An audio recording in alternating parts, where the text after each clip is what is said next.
All right, so I've answered this question before, but I feel like it's worth answering again. Somebody on one of my other platforms, on that Alex Hogue platform, not my Allosaurus platform, from the other apps, sorry, asked the question, hey, I got on ADHD meds and now my autism is going crazy. What's going on, Alex?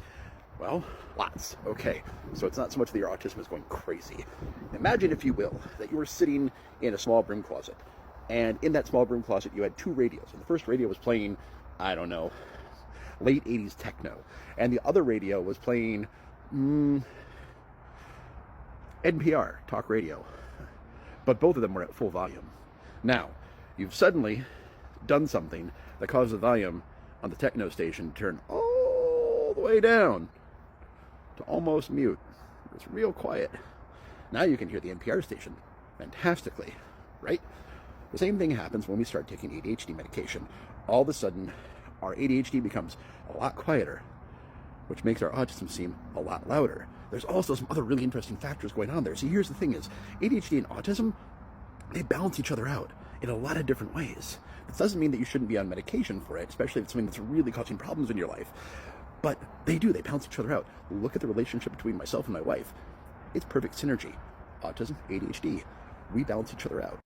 And the thing is, especially for us that are late diagnosed, you have learned how to live with both of these things. You've learned how to cope. You've learned how to utilize both the strengths and the struggles of each of these to foster and support each other. For instance, your ADHD might be a big part of how you're able to be more social. And your autism is a big part of why you're able to pay your bills on a regular basis.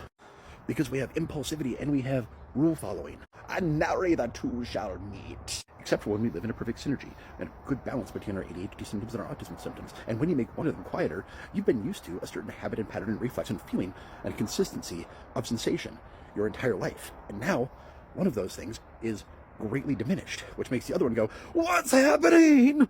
Where did my weird coping tool go? Because, you know, a coping mechanism is a coping mechanism is a coping mechanism. Sometimes they're very healthy coping mechanisms. Sometimes they're unhealthy coping mechanisms. Sometimes it's up to the judges as to whether or not it's healthy or not.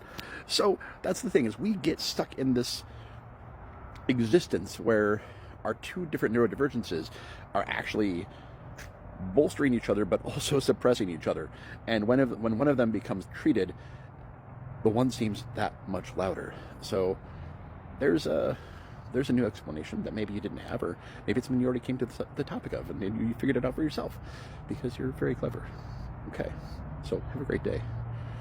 And now that's something you know, and knowing stuff is cool, and so are you.